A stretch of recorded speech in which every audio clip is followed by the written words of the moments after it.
said to Peter, and Peter left his boat. Follow me, he said to me one day when I was on my knees. Follow me, come follow me.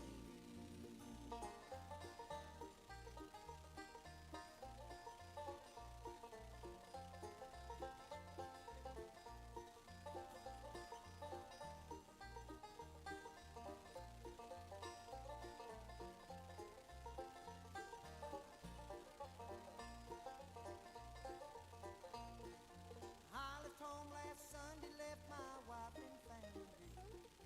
Leaving them, it truly caused pain inside of me. But the Word of God has told us that the fields are white to glean. Son, go work now in my vineyard. You're on business for the King. Follow me, he said to Matthew, and Matthew left his post. Follow me, he said to Peter, and Peter left his boat. Follow me, he said to me one day when I was on my knees. Follow me, come follow me. Yes, follow me, he said to Matthew, and Matthew left his post. Follow me, he said to Peter, and Peter left his boat. Follow me, he said to me one day when I was on my knees. Follow me, come follow me. Yes, follow me.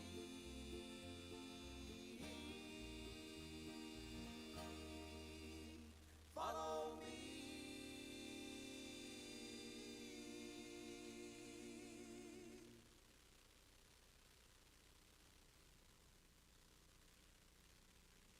Mary had a little lamb, little lamb, little lamb.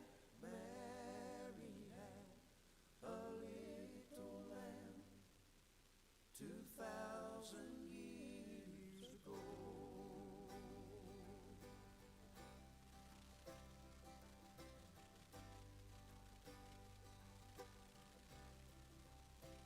He was a carpenter from Nazareth, the master builder, the redeemer of man. He put on a robe of flesh just to conquer sin and death, the very best heaven had. And then he trod Golgotha's heel, there to do the Father's will, to complete redemption's plan. And who could believe that this carpenter from Nazareth was once Mary's little lamb? But you see now, Mary had a little lamb, little lamb, little lamb. Mary had a little lamb 2,000 years ago. Now we'll gather round the old home place with our families once a year. We'll have our table spread with plenty, for God has blessed us through the years. But we forget just what it's all about and why our Jesus came. And we'll sing peace on earth, goodwill towards men, but never mention Jesus' name. But you see now, Mary had a little lamb, little lamb, little lamb. Mary had a little lamb 2,000 years ago. Yes,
Morning, good morning. It's good to be in God's house.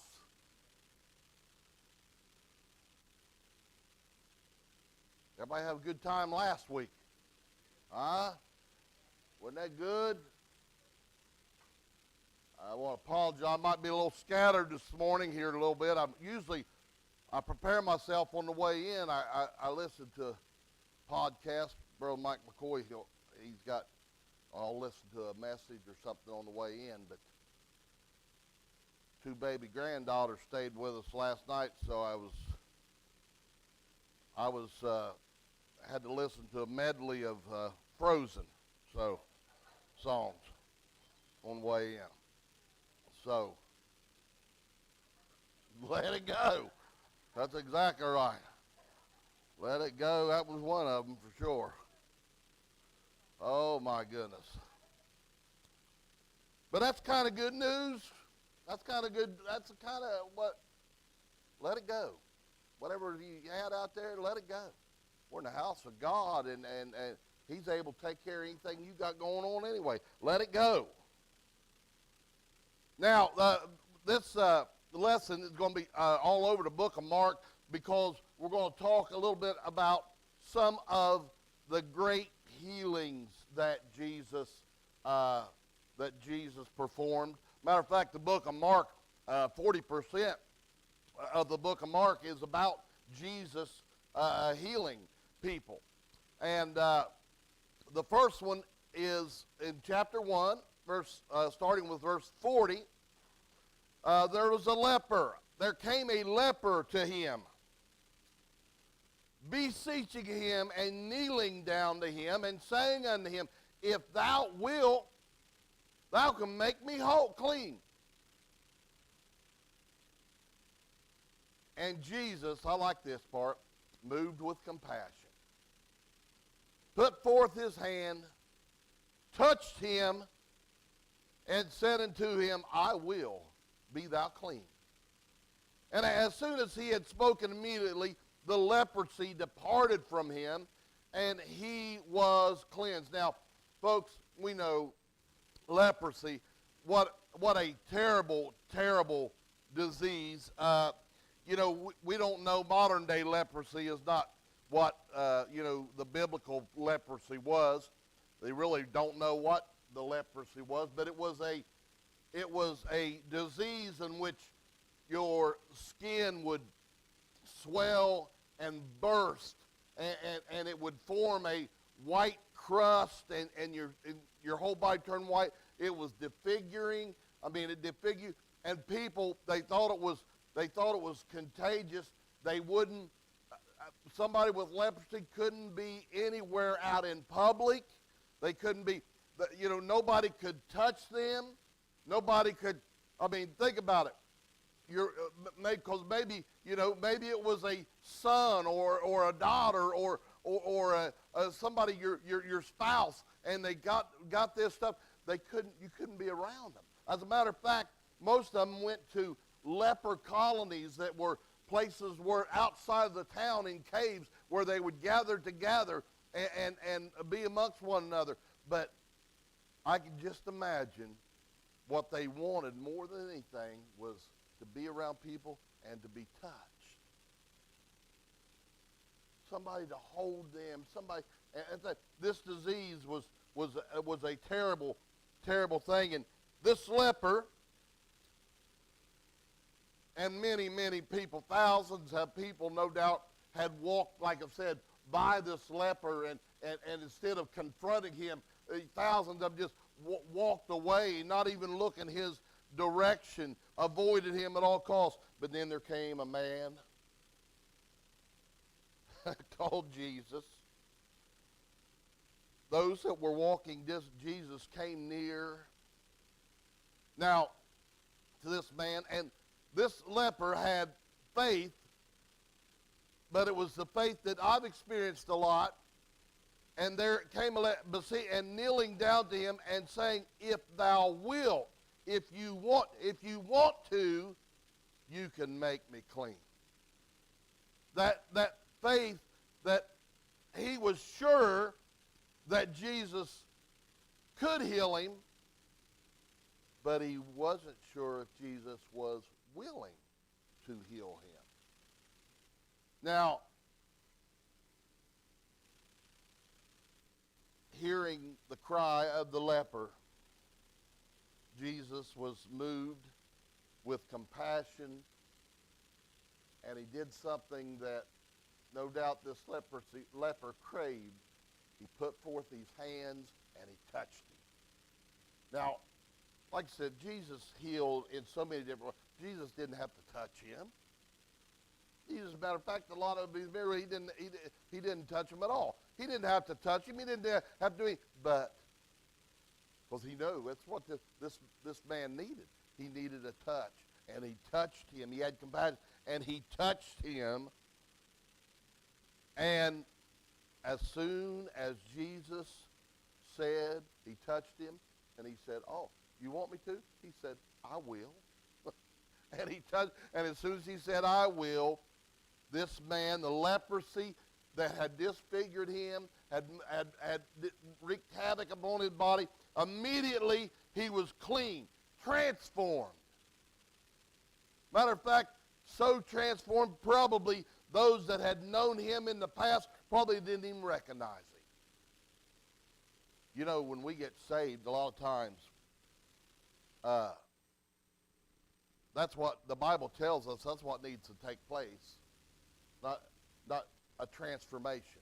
You're changed from something that you was into something that you was not, into something completely different. And by the way, and I know this for a fact, there's many of my friends that have not seen me for 20 years. They would not recognize who I am today. Not because I gained 100 pounds, but because of the way I act.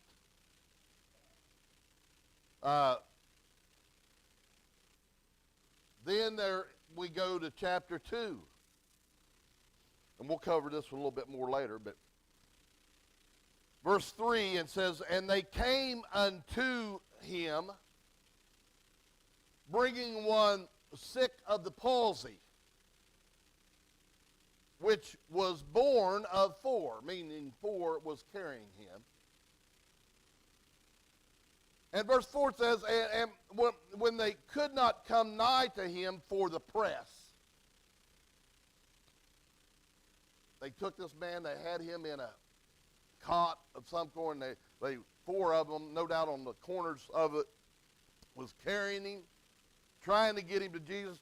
Jesus is teaching in this house, preaching in this house. Not only is the place completely packed inside, but all around the house, even the entrance, the door, that it's so crowded they can't get through. So they uncovered the roof where he was, and when they had broken it up, they let down the bed wherein the sick of the palsy lay. And when Jesus saw their faith, not the faith of the one in the palsy, but the 4 that carried. When Jesus saw their faith, he said unto the sick of the palsy, "Son, thy sins be forgiven thee." Now, imagine for a moment, here these men they can't get to him. So they go to the roof of the house. They get him up on the roof of the house. The roofs are made of sod and dirt and things like this. And this is not their home, by the way. This ain't their home, Don. Man, you like to be sitting there, they start tearing the shingles and ripping the sheeting and stuff off your roof, Here, and I mean, it's a big hole, too. It's a big hole, the whole size of one of these windows. So they lay the whole, they tearing this, and Jesus is there, and they says they done the hole right above where he was at, stuff falling all over him. I mean, stuff coming down, you know what it is, stuff coming down all over his head, stuff coming down all over the floor. What's going on? People thinking, what's going on? And here they make this hole, and they lower him down right in front of Jesus. Now, like I said, because of Jesus, popularity, because he was going around. I mean, everywhere he went, all these places were completely packed. There was no place, and because of the press. Now, listen to me. The press here was the amount of people, the obstacles that were in the way. You know, folks, sometimes we got to go through and get through the press to get to Jesus. Sometimes it's not, sometimes, listen to me, sometimes the way to get to Jesus is not just an open, sometimes we got to get through, sometimes we got to fight to get through the press. I know that might be, that can be more than people. That's a lot of the obstacles that we have in life is the press. Now, as they lower this man of the palsy, and by the way, these friends did everything they could to get this man to Jesus. That's something we need to remember. If somebody that's your friend, we ought to do everything we can to get him to Jesus. These four lowered this crippled man, and to the surprise of many, which we're going to talk about later, to the surprise of many of the Pharisees, the religious leaders that were there in the house, he said to this man, not because of their faith, I'm going to heal you. He said, son, thy sins be forgiven you. Now, that causes us to ask the question, well, was this man, because Jesus said that, did this man have the palsy because of sin?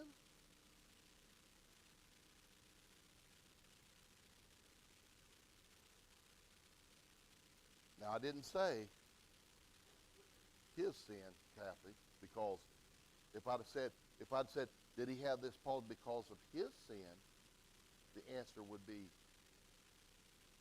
no. Possibly no. Possibly no.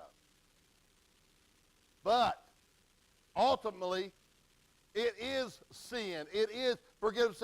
It is sin. Sin is the cause of all of our pain and sickness. The curse of sin is sickness and death. That's what sin brings. People want to blame God for all these, the people that are dying. Folks, listen to me. That's not God's fault. That's sin. That's the consequence of sin, is death and sickness. That's the cause of it. All of these is pointed to sin. But in this particular case, he didn't say because he said, thy sons, your sins are forgiven you. It's not necessarily a particular sin that this man did that caused him to be paralyzed, caused him to be in the shape that he's in. But we're going to talk in a little bit, when these Pharisees and when these Pharisees and the Herodians, when they heard him say, thy sins be forgiven you, oh man, they went crazy. Who do you think you are? Only God can forgive sin. Blasphemy. We'll get to that in a little bit later. And as the verse, let's go to chapter 3. A man with a withered hand. And he entered again into the synagogue, and there was a man there which had a withered hand. And he saith unto the man that had the withered hand, skipping to verse 3, and he saith unto the man which had the withered hand, stand forth. And when he had looked round about on them with anger, verse 5, we're skipping verse 4 because we're going to get to that, like I said, a little bit later. We're just looking at the healing right now. It says, when he had looked round about on them with anger, being grieved for the hardness of their hearts, he said unto the man, stretch forth thy hand, and he stretched it out, and his hand was restored whole as the other. Now, this was on the Sabbath day. And my opinion is, and like I said, we'll get to this later, but the Pharisees had no doubt planted this man in the synagogue on the Sabbath day to see what Jesus was going to do. Now, in chapter 2, before this story unfolds, Jesus had done told his disciples this. He said unto them, the Sabbath day was made for man, not man for the Sabbath. The Son of the Man is also the Lord of the Sabbath. Now, the Sabbath day, which you know, their Sabbath day was, of course, Saturday. We consider Sunday to be Sabbath. And what's this day for? What is the day of rest for? What's the day? What is our Sabbath? What is it for?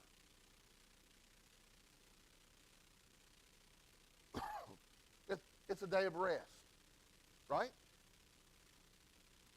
Scientifically, physician, anybody will tell you that this body needs 1 out of 7 days. This body needs that 1 day of rest to be healthy. Now, we also have these Sabbath laws in our minds that the Pharisees had. Some of us, you know, we also, Jesus said this Sabbath is for my benefit. It's not to be, the Sabbath day is not to be a burdensome day. The Sabbath was made for man, not man for the Sabbath, meaning it shouldn't be a burden for us on the Sabbath day and that could mean by putting a bunch of restrictive laws of what we can do or cannot do on this day. Now, I understand perfectly. There are a lot of things that people, and a lot of things that bother me, that I see people doing on the Sabbath day. When I see people mowing the lawn on the Sabbath day, now, like I said, to me, that I think, what are they doing that on Sunday for? But is there really Bible for that? Huh? Is there? Listen to me. Man, the Sabbath was made for man, not man for the Sabbath. A lot of people, listen to me, I've got a mother-in-law that would rather cut grass. That's her joy. That's her joy. That's her time of relaxing. That's the time when she clears her head. She cuts the grass. So we need to be, of course, you know, it is a day that we ought to be putting the Lord. Unlike any other day, we ought to be putting the Lord first on that day. But that's every day, right? I'm not saying these things to confuse anybody. I'm just saying that what Jesus said that for, they had placed so many burdens on the Sabbath day to where these people dreaded the Sabbath day even coming. Well, they couldn't do nothing. They couldn't do nothing. They couldn't cook. They had to prepare their meals the day before. They couldn't walk more than a mile. They couldn't do this. They couldn't do that. They couldn't do nothing. It was a burdensome day for them. Jesus said the Sabbath was made for man, not man for the Sabbath. Now, this miracle takes place, it takes place in the church, in the synagogue. And to me, it seems like Jesus was directing, he wanted to make sure that these Pharisees that had all these laws against that, he wanted to make sure that the Pharisees saw what he was doing. he boldly revealed his power here in front of them. And he asked the man, and the reason I say that, he asked the man to step forward. Well, what that means, translated, it means he wanted this man to stand up and come forward in front of everybody so everybody could see what was going on. He wanted Jesus wanted an audience for this miracle, and the audience he wanted to see this was a group of Pharisees that were standing by. As I said, the rest of the story's coming. Now, let's go to another miracle. All the way chapter 7. Verse 31. And they bring unto him one that is deaf. Okay? That you can't hear. And he had an impediment in his speech. Well, when you can't hear, and I know of several that are deaf, well, what comes along with that is an impediment of speech. You can't hear how you're pronouncing a word. You can't hear, so you're going to sound tongue-tied and this, that, and the other. Okay? So this man, deaf, because he was deaf, he had an impediment of his speech, and they beseech him to put his hand upon him. Once again, you know, there's some intercession. His friends are bringing him to him. And he took him aside, and this is one of the only miracles where you see Jesus doing this kind of stuff. He took him aside from the multitude, and he put his fingers, Jesus put his fingers into the man's ears, and he spit and touched his tongue. Now, that doesn't mean, if you study it, that doesn't mean that he spit and touched his tongue. He had his fingers in his ear, the guy stuck at his tongue, and Jesus spit on his tongue.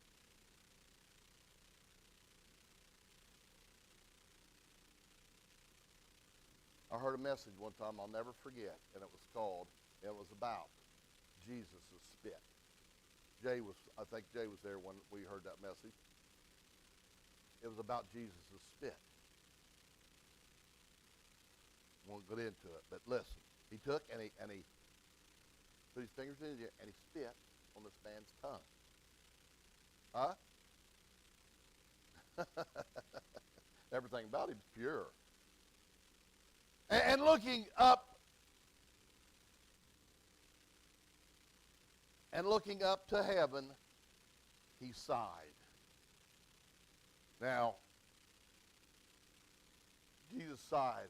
The Bible tells us that Jesus was a man of sorrows and acquainted with our grief. He knew right where this man was at. He had such compassion, he sighed.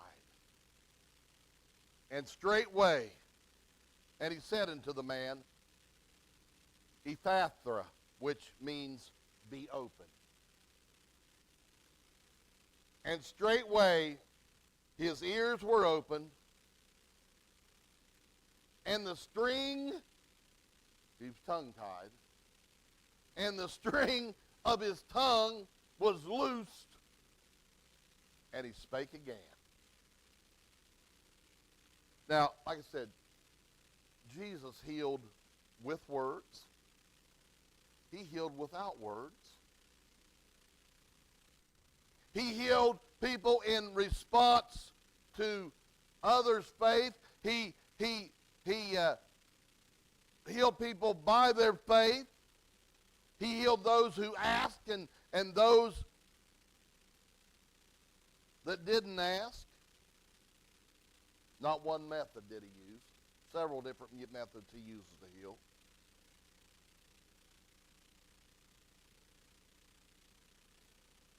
And one other thing's not mentioned that I want to mention here because it has everything to do with it. The region, the area where Jesus did this miracle was the region of Decapolis. Well, that Decapolis means 10 cities. And the region he did this, it was a Greek metropolis. Most of the people that lived in this area were Gentiles. People that the Jews thought unclean and dogs. But Jesus made it clear that the Gentiles, that's us by the way, were included in this too.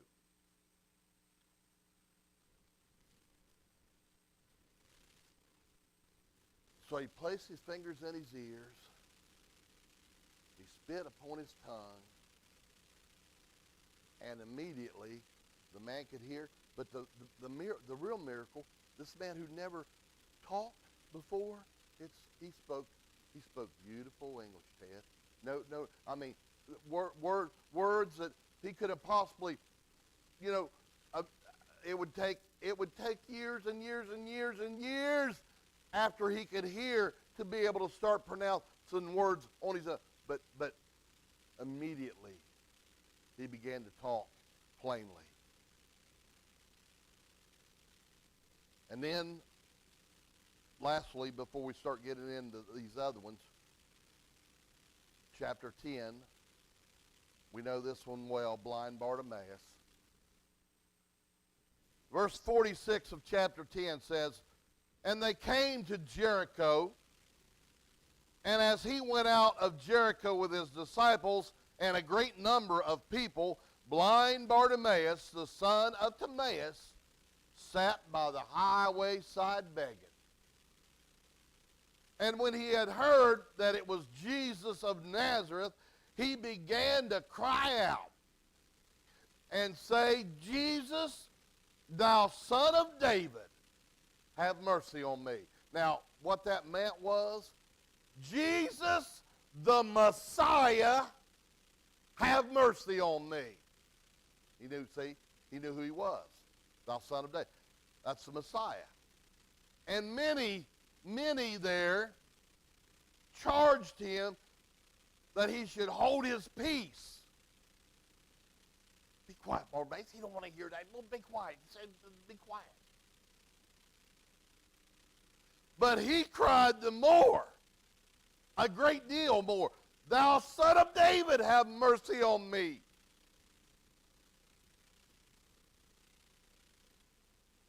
And verse 49 says, "And Jesus stood still and commanded him to be called. And they called the blind man, saying unto him, Be of good comfort, rise, he calleth thee." Now the ones that was telling him all of a sudden to be quiet at Jesus' command, they said, "Oh, come on. And they tried to get him. They tried to get him to him. He's calling you, come on. And he, verse 50, casting away his garment, rose and came to Jesus. And Jesus answered and said unto him, this blind man had blind from birth, never listen to him. Jesus asked him something what we think might be we don't want to say it when it comes to Jesus, but we think it's kind of a dumb question to ask. What wilt thou that I should do unto thee? What do you want me to do to you? Okay, you reckon Jesus knew what the man wanted, right? I mean, he knew what he wanted. So what did he ask him that, you reckon? He wanted the man to know what he needed. He wanted the man to ask for it. Yes, sure he did. Now, what do you want me to do? And the blind man said, Lord, that I might receive my sight. And Jesus said unto him, Go thy way, thy faith hath made thee whole. Now, Jesus, there's two ways this man showed his faith, by the way. First one, like I said, the first one, he's called him, he knew who he was. He said, Jesus, the Messiah, the one that has been prophesied. Hey, when nobody else wanted to name him, he said, thou son of David. That's the Messiah. They knew that. So that's one way he showed his faith. You know, another way he showed his faith is not only when Jesus healed him and he received his sight, he became a follower of Jesus, followed him everywhere he went. He became a disciple of Christ. Now, so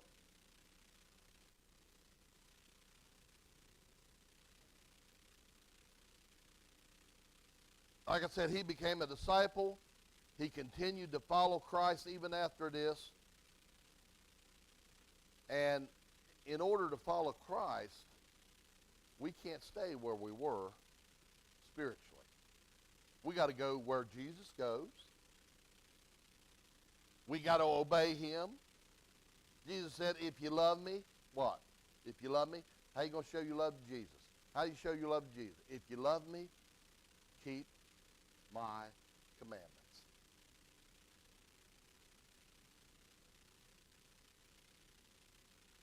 Verse 50 says, Bartimaeus came to Jesus. Now, he's a long way off. Listen to me. He's a long way off. He's crying. He's hollering. Like I said, big crowd around him. He's sitting over there where he always sits, begging alms, no doubt. Having people. He's a long way off. Maybe across the street. And Jesus calls for him. Now, I want you to, for just a minute, I want you to pretend you're blind.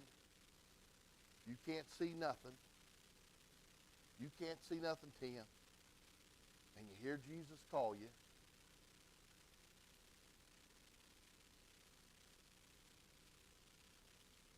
Hey, how hard do you think it was for him to get to him? Huh? It'd be kind of hard, wouldn't it? I mean, it'd be hard. Completely blind. He didn't know. So he's trying to go to a man that was so far away from him, the big crowd. But guess what? I think the crowd was helping him too. I think the crowd there was helping him too.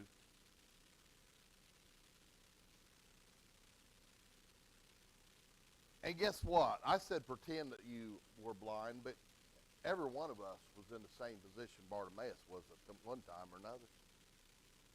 We're born in the same physical, spiritual condition that he was physically. We're born blind to what's going on around us. We're born blind to our circumstance. We're unable to cure ourselves.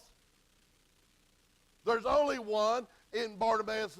There was only one that could save him. There's only one that could save us. And I made a note here, the same crowd, as I mentioned it, the same crowd that tried to keep him quiet, just a minute later, they began to let the blind beggar know that Jesus was calling him. Hey, he's calling you. Come to him. He's calling you. That's an example of us two Christians. That's an example of how we, as children of God, should witness for Jesus. Hey, he's calling for you. Come. He's calling for you. Come. We point the way. That's our job. That's our job. We point the way to Jesus. And when Jesus called Bartimaeus, what'd he do? He's sitting there. He's got this big old coat on. When they say, come on, he's calling you. Let's go. What'd he do? First thing he did? He got rid of that. He got rid of that outer garment. He cast aside his garment. Just like anybody that comes to Jesus, we got to cast away that garment of that weight and that sin that so easily besets us, what weighs us down. And when Bartimaeus heard Jesus, when he heard that Jesus had called for him, he didn't come. He didn't go. He didn't go slowly.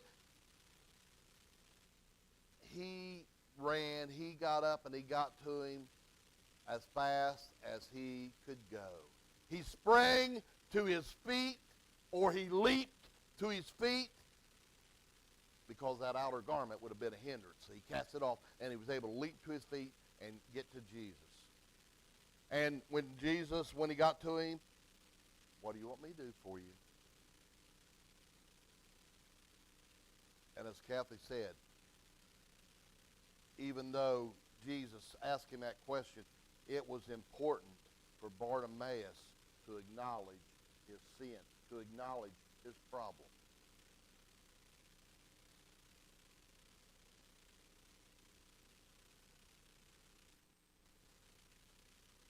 John Newton.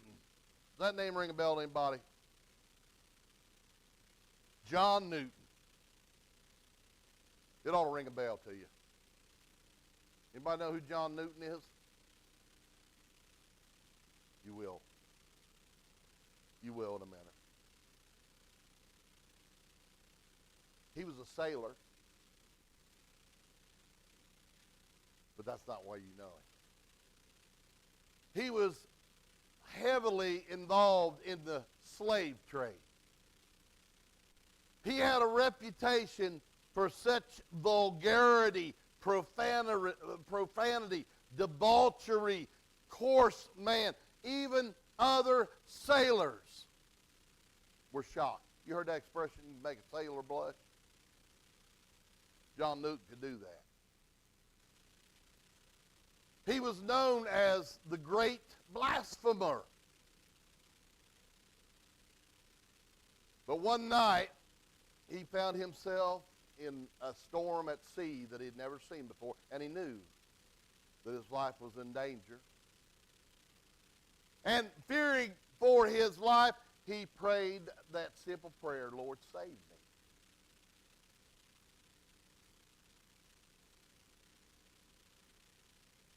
And he said from his own mouth, on that day, the Lord delivered me out of deep waters.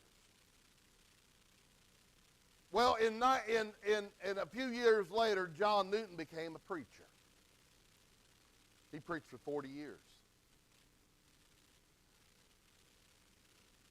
But during this time, and this is how you ought to know him, and this is how, and when I say it, you'll think, oh yeah, that's whose name. Jay, you know who John Newton is. He wrote the song, Amazing Grace. Look in your books. Got his name right there on it. And later in life, John Newton said, when his memory was gone, he said, my memory is nearly gone, but I remember two things. I remember that I am a great sinner and that Christ Jesus is a great Savior. That's the two things he remembered. That's the only thing you need to remember. All right, now, going back to the man that was let down through the roof by his friends. Taking up with verse 6 of Mark chapter 2. But there was certain of the scribes sitting there and reasoning in their hearts, why does this man thus speak blasphemies? Who can forgive sins but God only? And immediately when Jesus perceived in his spirit that they so reasoned within themselves, he said unto them, why reason ye these things in your hearts? Whether it is easier to say to the sick of the palsy, thy sins be forgiven thee, or to say, arise and take up thy bed and walk.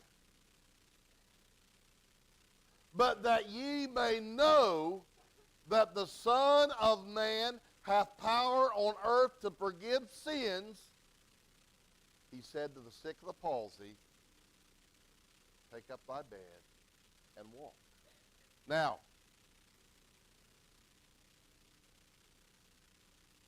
what did Jesus do? Jesus went about and he done good. He healed those that were sick, those who were possessed by demons.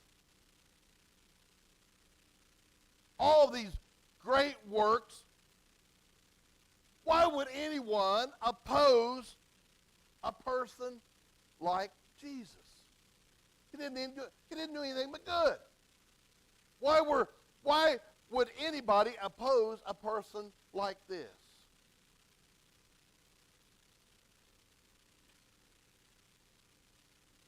They were afraid of him. The reason they were afraid of him, they were afraid they would lose, that they were afraid of losing power and authority to him. They were jealous of him more than anything. Now, but later on, not only is there a few that turn against this man who's done nothing but good, but you see these crowds, these immense crowds that were once following him, they turn against him. You see him falsely accused. You see him placed before the judge. You see him sentenced to death. You see him crucified. Now, how could Jesus, who went about healing the sick, teaching people to love God, teach people to love their neighbor as themselves, how could a man like that be so hated? Well, the answer to those questions come from these accounts where Jesus heals the sick. This man with the palsy, lowered through the roof, he said, "Son, thy sins be forgiven thee." Now,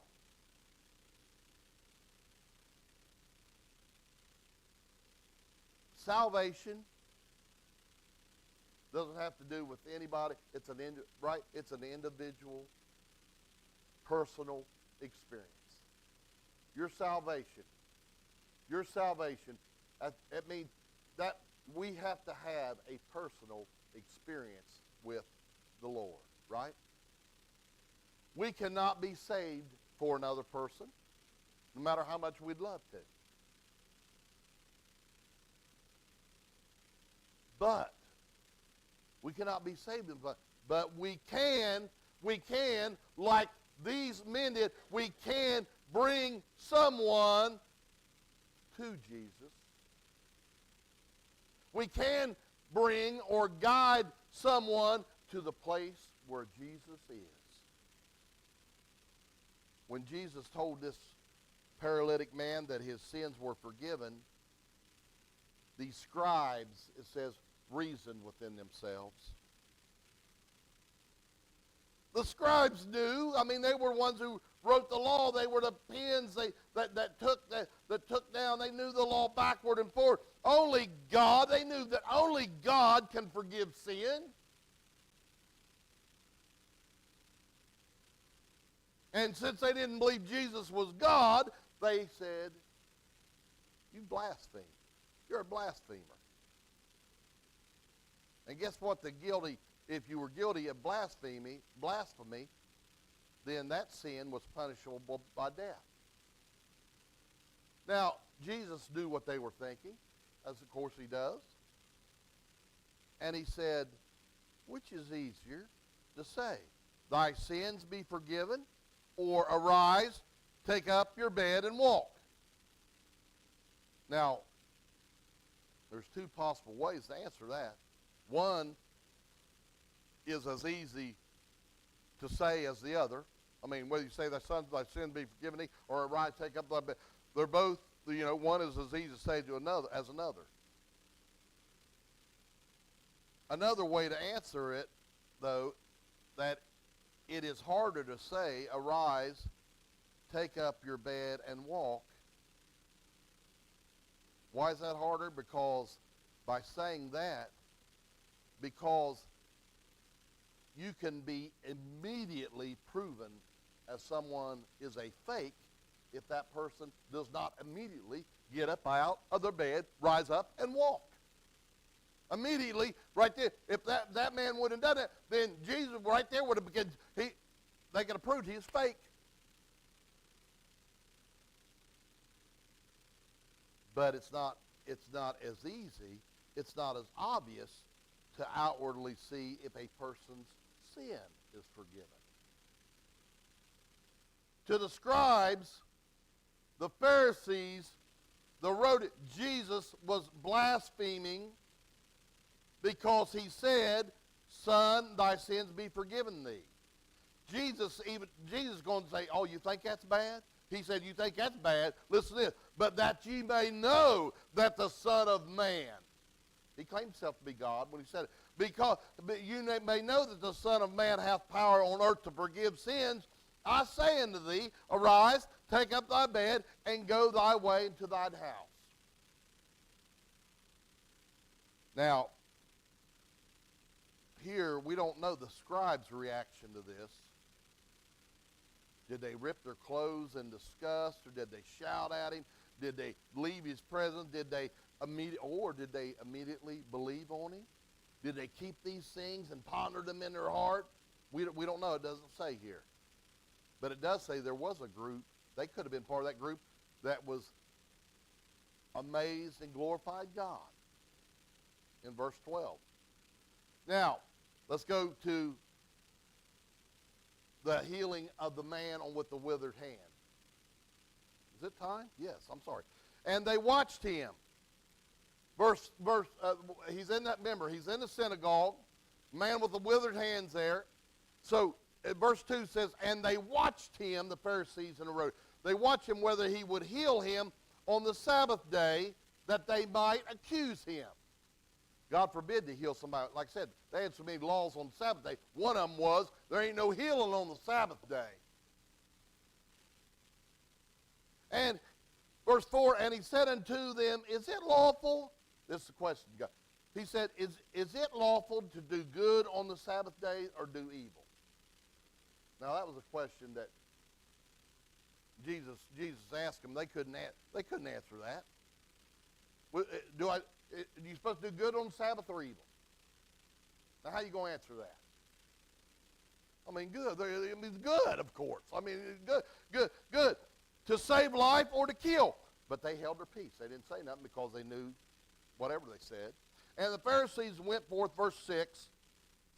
The Pharisees went forth and straightway took counsel with the Herodians against him, how they might destroy him. Now, like I said, no doubt, I don't know that the Pharisees didn't plant this man with the withered hand there just to see if Jesus would do this, because that would be a reason. And listen to me. They took, when Jesus did this, when he challenged them openly by healing on the Sabbath, by challenging their Jewish law, the Pharisees and the Herodians.